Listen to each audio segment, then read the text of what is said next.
Today's guest is Jeremy Chatelaine. Jeremy, you are the founder and CEO of QuickMail, one of the first two cold email automation platforms in the world, which you launched back in 2014. You're also the author of an industry-defining book on cold email that's rated 4.6 out of 5 stars, and you co-host the #1 cold email podcast on Apple Podcasts with well over 300 episodes, helping agencies and sales teams generate more than 1 million appointments for their clients. But here's the thing that makes Jeremy's story a bit different. While most SaaS founders chase venture capital and hypergrowth, Jeremy built QuickMail to profitability by prioritizing product excellence and customer retention over aggressive customer acquisition. And that strategic choice has created a business model that generates predictable revenue by serving the right customers extraordinarily well, rather than serving everyone adequately. Jeremy, welcome to the show. Thank you so much. Such a great introduction. I feel blessed. Thank you. No worries. Jeremy, most B2B tech CEOs face enormous pressures to acquire customers as quickly as possible and grow their monthly recurring revenue, thus the predictable income they generate each month. But you've taken a completely different approach, focusing on delivering exceptional value to existing customers rather than constantly chasing new ones. I'm curious, when you look at a potential customer that's ready to pay, what's the internal calculation that tells you this customer would actually hurt your business if they signed up? Could you walk us through the economics of a bad fit customer versus a good fit customer? Because I don't think many founders actually measure this. There's a lot to unpack here. First of all, I came from an engineering background, so that's why I focus primarily on delivering exceptional quality software. And our software has been pretty good. I'm pretty proud of the software. And you can think about acquisition of customers in a way of word of mouth is probably the best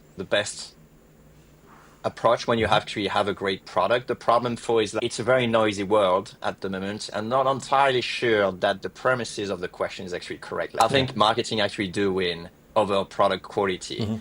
So when you have a great product, you have to really make sure of who you're targeting and making sure that those people are going to resonate. So we've been here since 2014, so it's been a long time, and that ideal customer profile actually did change over the year. And sometimes you may think like those are easy to acquire, those kind of customers are easy to acquire, but not necessarily the easiest one to retain.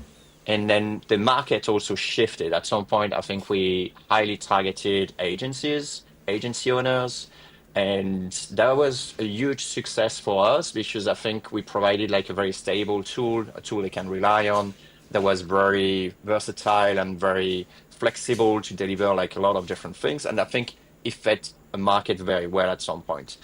But these days, it's like a bit different. We're pivoting more into LinkedIn automation.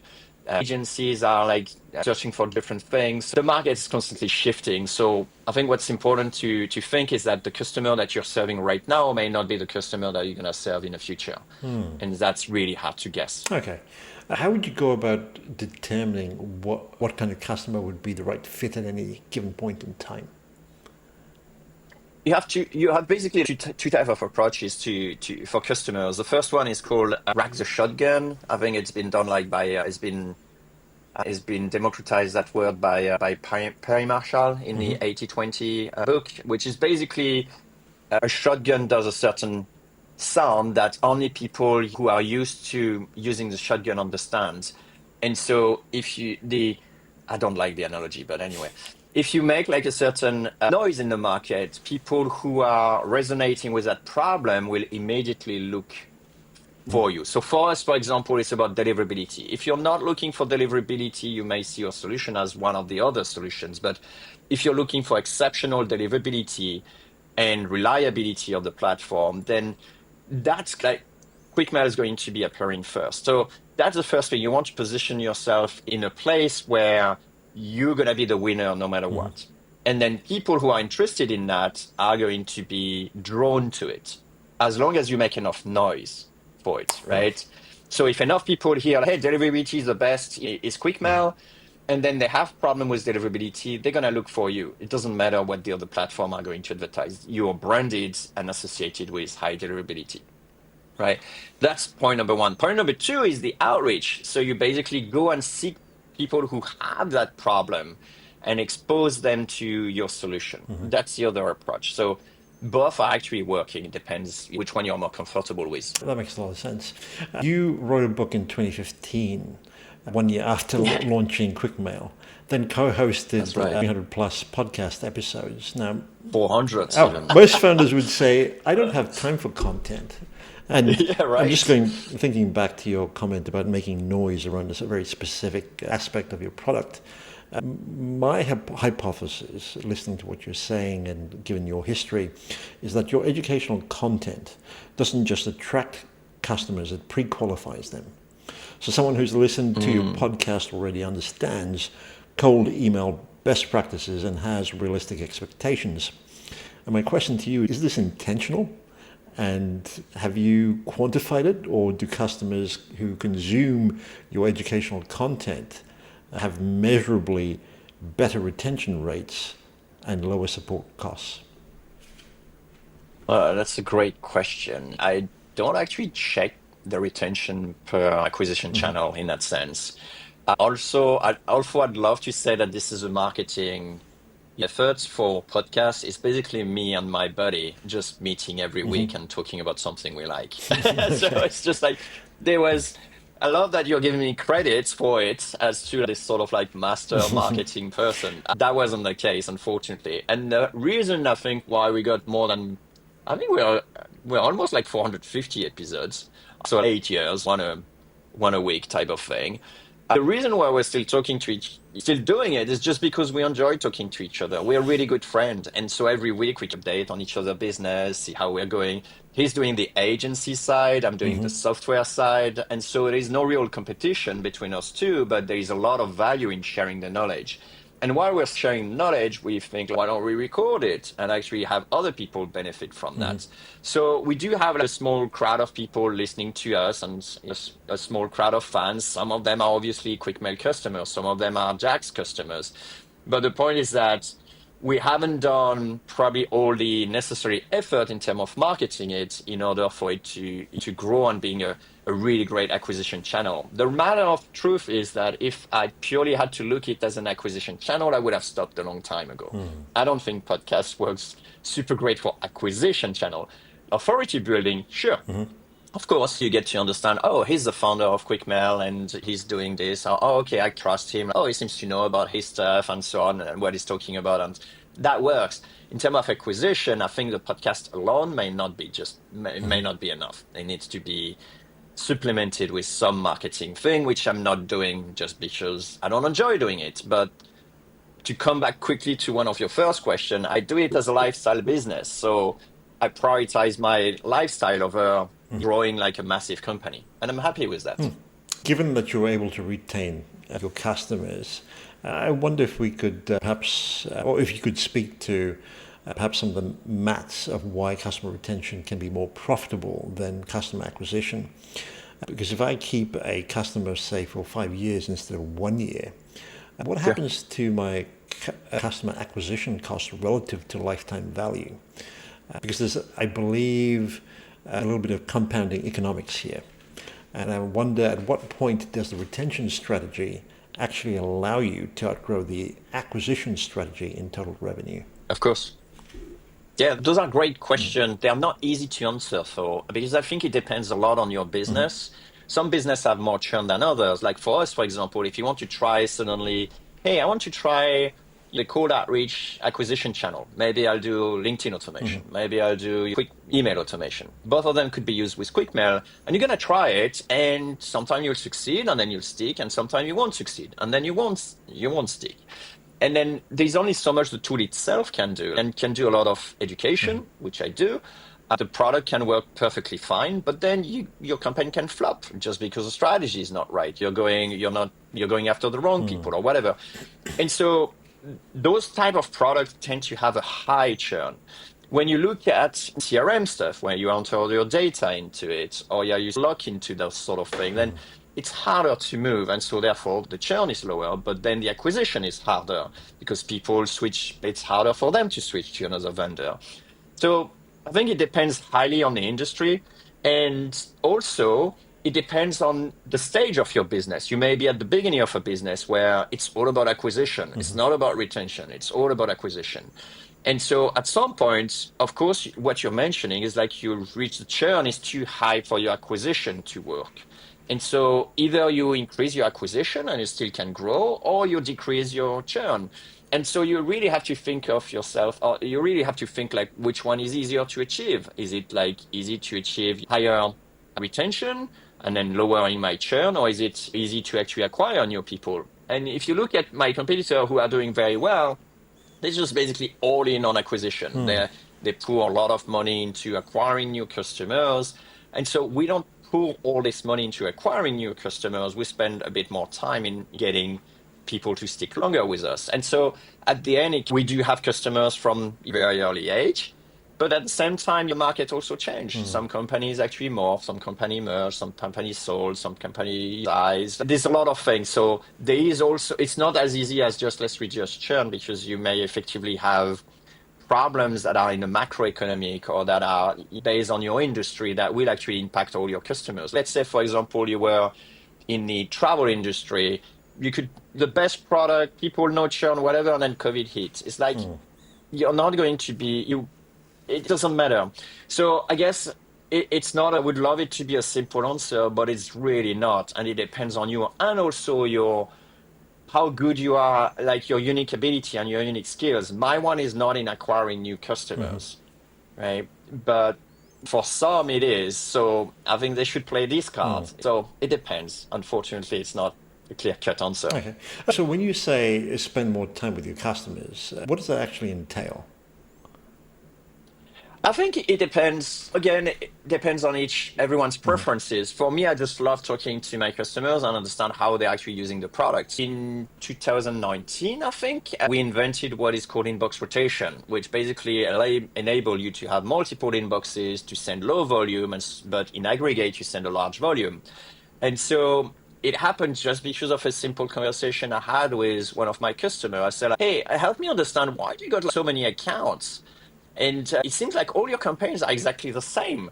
And they say, yeah, because we can't send from one inboxes a lot of emails, otherwise we get flagged. So what we do instead is we actually get like, multiply the campaigns and then assign to each campaign the email address. I'm like, that sounds stupid. Let me just try to solve that problem.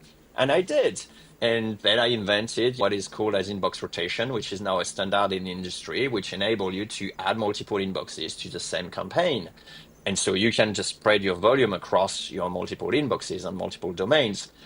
The other thing is I talked to other people who had problems. It's like, oh, it's fine, but I spend a lot of time creating new domains, new inboxes, and so on. I'm like, why don't we do that for you? And so now you go into QuickMail, you click a button, and then you can right away order and buy Gmail workspace inboxes within 3 hours, 3 to 5 hours in your account, delivered, fully automated, reconfigured and everything. And it's just like, ended up being conversation with customers. So the closer you are to the customer, the closer you are to the problem, and then the more you can try to solve for them. Okay. You've shown that QuickMail users book about 4.2 times more meetings than competitors, despite sending similar emails to similar audiences.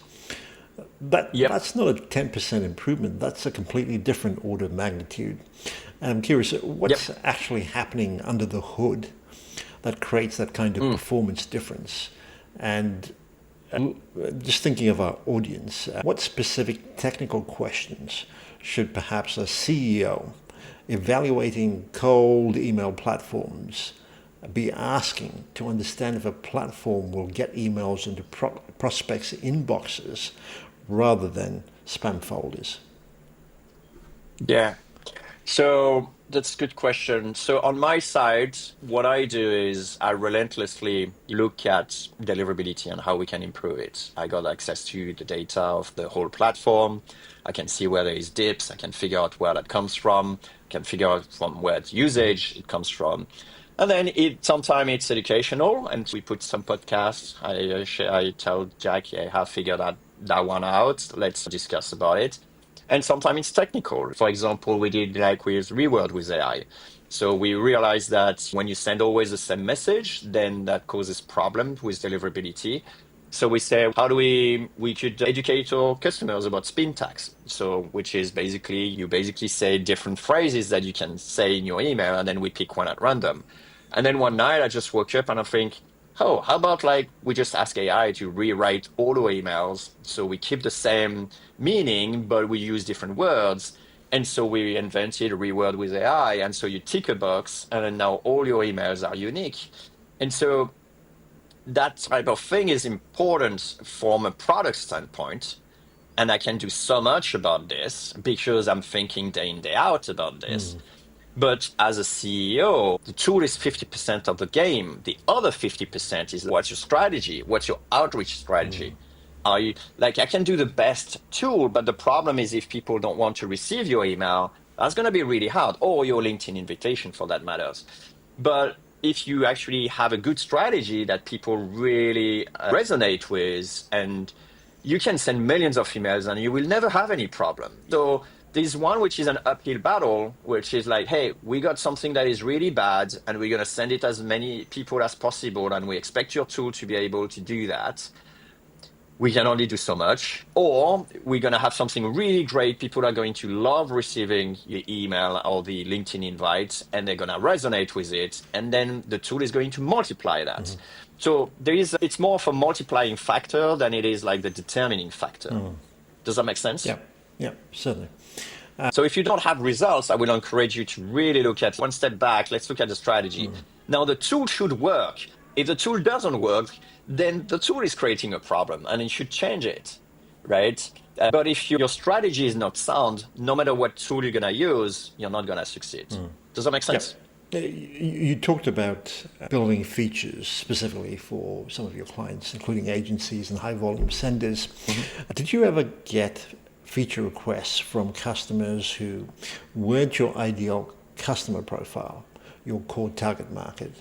And was there ever a feature you deliberately didn't build because it would attract the wrong type of customer? What was that feature, and how did you justify saying no to potential revenue? Oh, that's a great question. I don't have an exact example. My memory doesn't work this way. I do remember some people asking me to build stuff, but it was more customized and I knew it would only serve them. And at that point, I was more like, maybe we don't build it. I did build a few ones at the very early stage that probably wasn't the smartest thing to do at that time because it didn't really serve a lot of people. But it's always hard when you're at the beginning to figure out who is your ideal Yeah. target audience. So at the beginning, you try to build everything. I remember having the first few months of QuickMail, we had demo calls, and the guy said, oh, it'd be great if this does that. And I say, I tell you what, I built that if you buy today, and then you got it by the end of the week. Does that sound like a good deal? And I said, yeah, okay, let's do it. And so that's how I closed a few of my first customers, right? Because the product was just starting. And so at some point, it becomes the other way around. The client tells you, hey, it'd be great if we got that. Can we actually get that? And you have to make the difference between it'll be nice or we need. And that's really two different things because it would be nice means it won't change a thing if I get it or not. I would still stick around, Yeah. right? But we need this, otherwise we're churning is like different type of request. And then you have to figure out, is that effectively going in a direction that we're thinking? And sometimes I got the direction wrong. So I remember rejecting some builds of, here's a perfect example. Lemlist came in and they built that image personalization stuff at the time, right? At the time, it was like a big thing. And then I was like, I remember talking, you probably can find a podcast about it. It was just like, dude, this is just a fade. People are going to realize this is a fake image, a fake personalization image, and they're going to stop using it. And in retrospect, I was right. But the problem that made me wrong is that for a while, it helped the customers getting more replies. And I misunderstood my mission in this game was to get them more replies, right? And we had the technology. It's not like we couldn't do it. We had the technology. It was almost done, but it wasn't aligned with the quarterly priorities and where I wanted to go. And I think that was a big mistake that I made, and a costly one and a stupid one. Today we could still do it. We still don't have it because at this stage now it's over, right? No one really look for sending email personalization stuff. It doesn't bring you much anyway anymore, and you shouldn't add images to your email anyway. So it doesn't work anymore. But the time of that window, we should definitely have done it, and it was like a massive mistake on my end. Does that make sense? Yep, absolutely, and thank you for sharing that.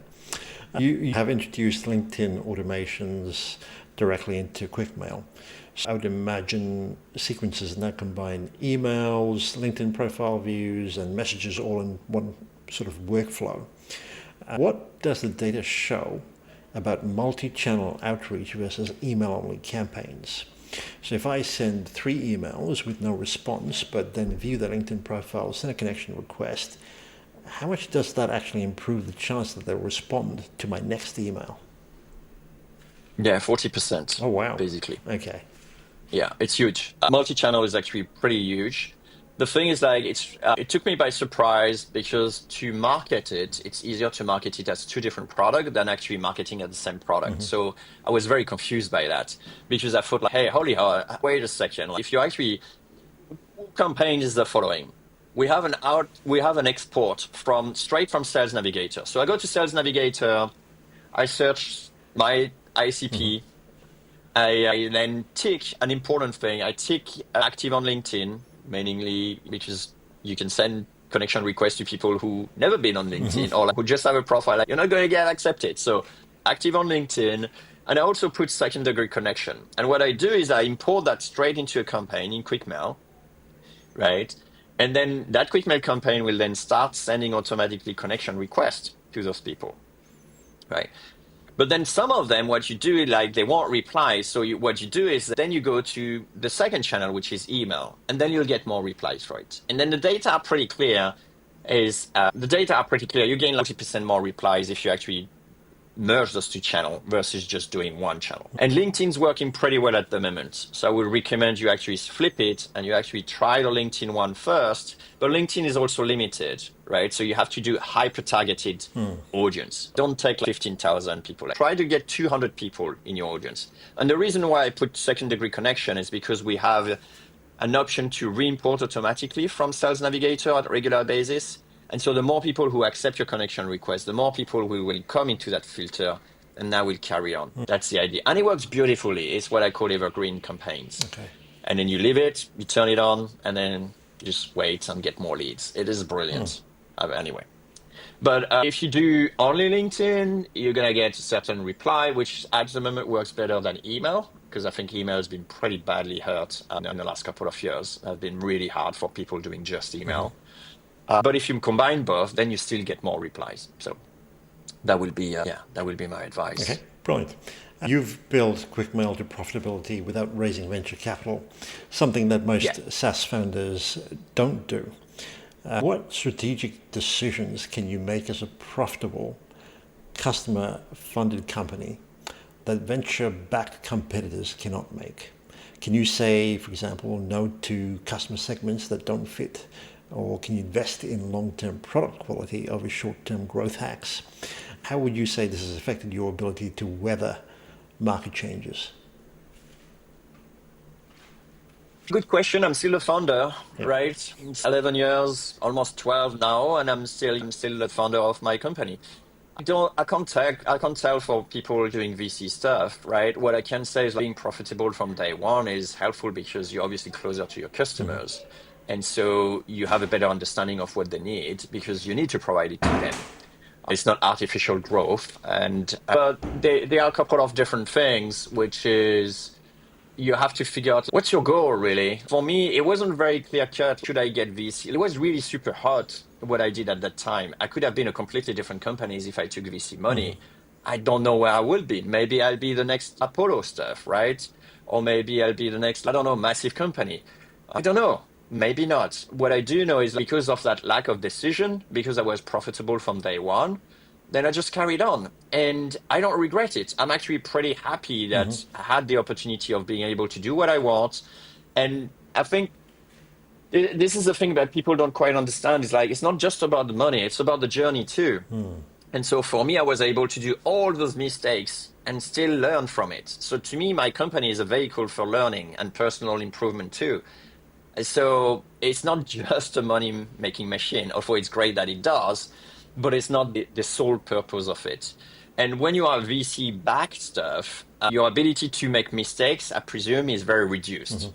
Okay? Otherwise, you probably won't be for long the founder of this company. And that's not what I wanted. I want to be able to keep on working, keep on making mistakes, and keeping on growing. So to me, that's the best thing. It doesn't mean that it's the best thing for everyone. Some people may just want to make a killing or whatever, or like do one, like whatever they want to try everything. That's my understanding of VCs. Like they want to go and then either burn or get unicorn, whatever, because that's pretty much the only two options. For me, I'm happy. So, some agencies that you work with, I believe, manage something like 200 plus clients using QuickMail. That's an enormous amount of dependency and trust. And I wonder if you could speak to the expansion economics here. When an agency starts with you managing emails for, say, 5 clients, what's the typical growth curve to 50 or 200 clients? What product features have you built to remove friction from that kind of expansion? Good question. I don't have stats, unfortunately, for that. I never looked at that specifically. But we did build a lot of features for people managing multiple accounts, right? We were the first one to be able to switch accounts very easily. We recently improved that again. We were the first one to be able to do, well, I think we still are, to be able to do things at the organization level. So you can actually do things across multiple clients. We have bulk actions. We have extremely advanced filters that most tools don't have. So we give like a lot of granularity for helping agencies to be able to manage multiple accounts much more easily. We have a great API. We got webhooks. We got a lot of things. We build a lot of features for agencies specifically, right? So that drives a lot of your roadmap because that's your ICP. All your feature requests comes to actually help them monitoring more clients and stuff like that. Now, growing with 200 clients requires you to have a sort of cookie cutter approach. You can't really do some sort of high personalization campaigns with individual teams or companies at this volume, because when you're actually doing 200 clients and stuff like that, you can't really charge them like 3K per client. You're going to have to do a different type of offering. And I think that offering it became really harder in the last couple of years if you're just doing emails. If you're doing LinkedIn, then I think it still works. But if you're just doing email, it's really hard actually to get. It also sorry, I'd like to make this a bit more concrete for B2B tech CEOs listening right now. Yeah. If, let's say, I'm looking at my customer base and trying to identify which customers are destroying value rather than creating it, what are the red flags? Is it customers who require excessive support, or customers who churn quickly? Could be. Customers who demand custom features that don't fit your roadmap? I wonder if there's a framework which you could share with us for identifying which customers I should never have acquired in the first place. I think it's pretty obvious for everyone serving those customers which one they are. The question really you have to ask yourself is like, do I want, is it okay? Is the pain giving the reward pain actually in balance for me? I know some agency, what they do is they basically charge extra for assholes, right? So if they don't want to serve some people, it's like, fine, here's the price. And if they do, then that's the cost of doing business with them. All you're saying is absolutely right. It depends then of your pain tolerance, right? So for support, you could say, yes, they're annoying, but it depends how much you're paying your support. Maybe still cost effective. Look at Outlook and Microsoft. The support is atrocious. Like it's the worst support I ever heard about, right? It's just like, I can't even believe how they actually can solve things. Like every time I contact support in Outlook or Microsoft, like it was a world of pain for me. So the end result is I just don't contact them, right? But for you, on the other hand, it's just like it depends. Maybe you don't care about that, right? Obviously, Microsoft doesn't care about support, right? Otherwise, they will change that. Support's definitely one for me, right? If you're actually just asking for a lot of supports, you're gonna have to ask yourself after the third call, like, what do we do wrong, or what are they not getting, right? But sometimes some customers, they have a hard time to onboard, but then they stick with you forever. And I think it's great. Like we had a customer that was like very requiring a lot of hand holding, but he's been with us for years now. And then now he's a big advocate. And I think it's great. We help him change his life. And then in exchange, he sticks with us for a long time.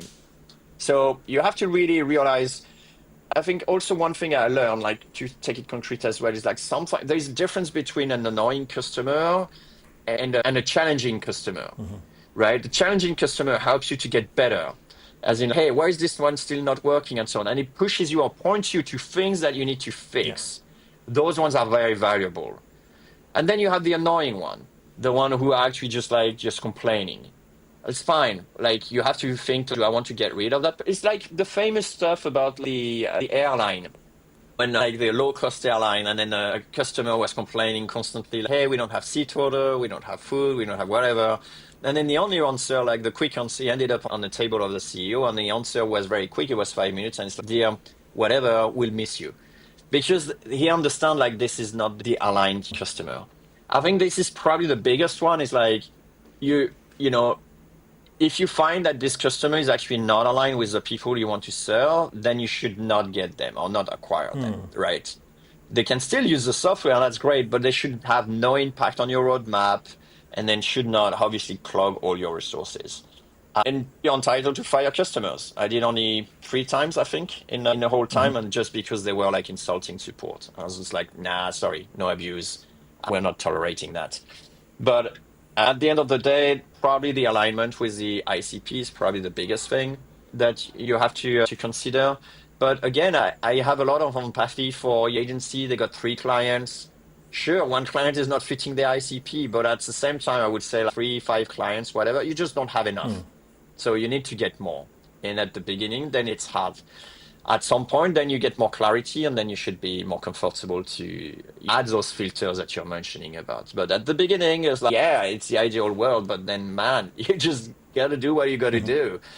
It's all too easy once you got an established business to say, like, you should not accept those customers. At the beginning, you have to, and that makes sense. Just to try and break this down a little bit, are you suggesting that we should monitor the number of requests coming in from per customer in order to get a sense of who chews up more bandwidth as opposed to others, in order to make those judgment Essentially, calls? if this is your Yeah. cost, if your cost is not elevated here and you can serve a lot of customers, then that's probably not the right metrics to look at. You should look at, it's a bit like the theory of constraints. Look at where the bottleneck is in your business. If it's not support, then who cares? Just look at something else, right? Yeah. If it is like if it is serving people, if you can serve only a certain number of people, then look at the economics. Like how much is each customer bringing me, right? Because you can only serve 5 clients, then better make sure those 5 clients are giving you the higher money than you don't serve the $10 a month, whatever. So it depends where your bottleneck is in your business, I would say. Okay. If a B2B tech CEO or sales leader is listening right now and could only make one change to their cold email approach tomorrow, what would you tell them to do? What's the most common quick win that delivers immediate results, and where can listeners go to continue learning? Good question. I hate to say it, but it really depends. So I'll give you a few scenarios. If you know you have a good campaign, but you have deliverability problem, I'll say change tool, give us a go, for example. You don't have to stop the other tool, by the way. You could always do things in parallel. You could try another tool while you keep having, and then you compare the two. That's how some people switch to us. They compare two, and they say, oh, better deliverability, we go for you. But in reality, what happens every time I have conversation is that their strategy is off, right? They're just going for volume. You should never, ever go for volume if your thing's not working. So that will be my number one thing. Like, don't try to change tools or whatever because you can't send enough emails. Just say you should have a certain reply Mm-hmm. rate. I would say if you got less than 5%, less than 10% reply rate, your strategy is bad and you should change. You should not try to ramp up volume. That will be my number one advice. So I will say if you're not happy with the result, ask for a different strategy. Again, you don't have to change the whole thing, but you should definitely try a new strategy and then compare that new strategy with the existing one you have. I'm a big fan in doing weekly experiments. If you don't do one weekly experiment, your thing's going to stall, and then you're going to basically not have good results at the end. Add some cadence in your call outreach, and I think you'll have way better results that way. Sound advice. Many B2B founders between seed and Series C are stretched incredibly thin. They hear advice like create educational content, but they're probably thinking, I Mm, barely have enough time to sleep. What would yep. you say to that founder? Now, I know you spoke about your approach to content as being something that you enjoy. But Yeah. if in Yeah. giving advice to founders, would you suggest that they should create content themselves, outsource it to an agency, or is there a minimum viable version that doesn't require hundreds of hours? Because I think the biggest barrier isn't conviction, it's capacity. Yeah. No, you're absolutely right. 100% actually. I'm fortunate enough to have started a second business. It's called monsterops.io. You got this little fella here. This is the mascot. And I approach it very differently than QuickMail. QuickMail is an established business. And then it has processes in place and stuff that actually don't require a lot of my time. So on the second one, I'm extremely conscious of the time it takes to maintain this initiative. So I'm generating a lot of initiatives, lots of experiments, a lot of things we could do. Like you're mentioning, there's almost like too many things you can do. So you generate all of that, and then the only criteria, because I don't know if it's going to work or not. So the only criteria I have is the ongoing effort of this activity. I'll give you an example. If I go for, let's say I go Google Ads, for example, right? So Google Ads will be a certain effort to set up and a certain effort to maintain. Let's say now I go for an agency that does it for me. Then the initial effort will be pretty low, and then the ongoing effort will be pretty low to almost zero, right? Because the agency is supposed to do the work. If I do it myself, the ongoing effort will be pretty medium. And then the ongoing effort will also probably be medium because I need to monitor the campaign and stuff like that. So I will try to prioritize the experiments in a way that involve me less on the ongoing efforts. I'm okay to have an initial big effort, but not on the ongoing. For example, podcast is a terrible idea because it may work, but the fact is that it has a lot of ongoing efforts, right? I'm going to have to do it every week, or I'm going to have to do those things. I'm going to basically take my time out of it. So I'm committing to that. And the more things I do like that, let's do a newsletter every month or whatever, or every week even, right? If I commit to do it myself, I'm just going to pile up more and more things. So very quickly, you need to figure out how can I do initiative that requires me to have zero ongoing efforts. And so that means maybe handing it over to someone else in my team or that does the newsletter or whatever. But very quickly, I should be out of the ongoing effort so I can spend more time into generating new ideas and generating new initiative and launching new initiatives. That's the game is because the problem that I see a lot of founders do is that they generate a lot of initiatives and then they tie themselves up in ongoing initiatives. And so basically they pick 5 initiatives and at the 5 they run their business and bet the whole business on. I think this is not an ideal way. Ideally, you should generate 5 every week or every month, whatever it is, and then have zero effort of ongoing. So at some point it accumulates, and at some point it will work. Okay, That will be my advice for people. thank you. And last question. If you could go back to 2014, when you were just starting QuickMail with your Yeah, please let me go back to 2014. wi- I'll be 10 years younger. Yes, I want it. with your first 100 customers, And if you could give your younger self one piece of advice, knowing everything that you know after 11 plus years, what would you tell him? Yeah. And why would that advice have made such a big difference? This is great. That's called learning, Mm-hmm. right? And that's exactly what I'm doing with my second Right. business, right?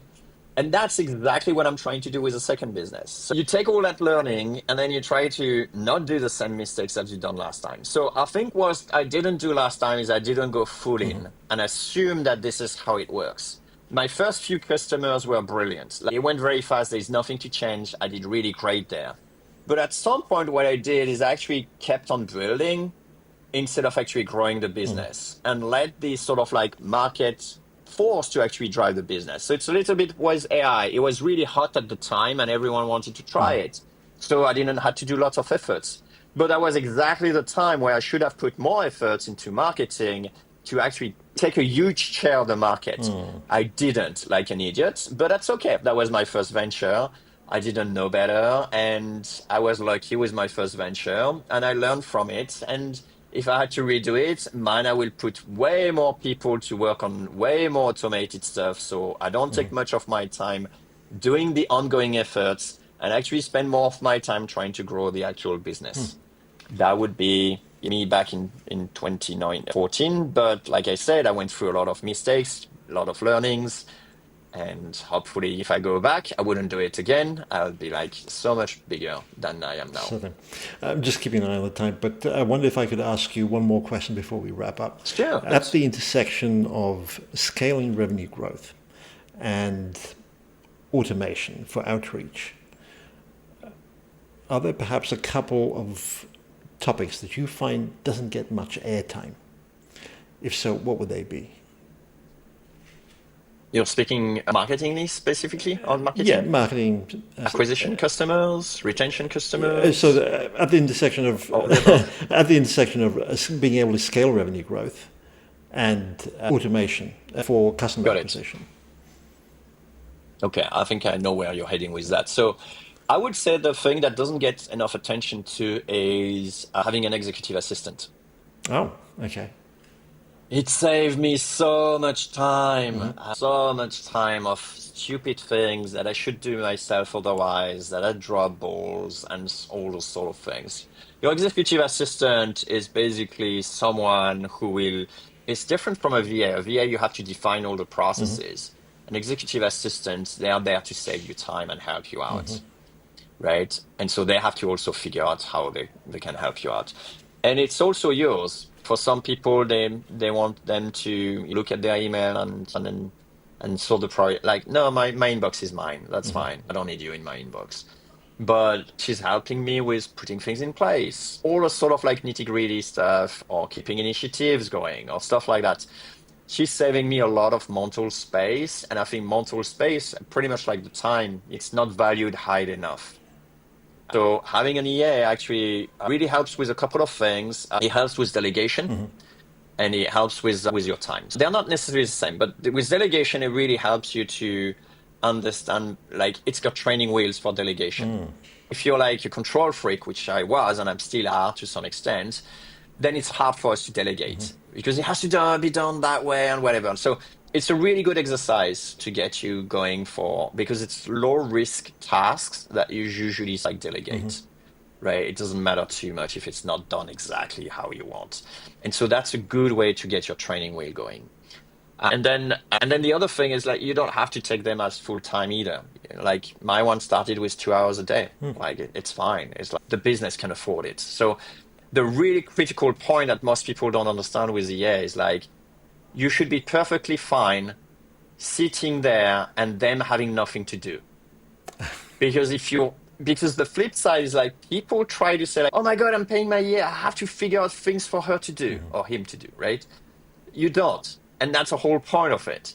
So if you're not comfortable sitting there, them having nothing to do, it means like you're actually working to find them work. It's Yeah. stupid. You should not do that. Your EA should be able to figure out what work they can do and they can help you. And then at your cadence, under your roles, and that's how it should work. Right. So I think that's definitely a topic that doesn't get enough attention. I would certainly agree, and thank you for that counterintuitive perspective. Jeremy, if people listening or watching would love to connect with you or find out more, where would you recommend they head to? Mostly LinkedIn, I would say. Okay. So if you go to LinkedIn and search for Jeremy Chatelaine, I think you'll find me. And otherwise, I'm just here to serve. Reach out to me, Jeremy at QuickMail.io or Jeremy at monsterhubs.io, both of my product knowledge to my inbox. Yeah, so just reach out. You can follow me on Twitter as well. There's not much interesting things I'm saying on Twitter, but sometimes I do. So sometimes you got some gems, sometimes not. But anyway, yeah. Okay, we'll include links to that in the show notes. Jeremy, this has been terrific. Thank you for doing this. Thank you, Vinay. I really appreciate it.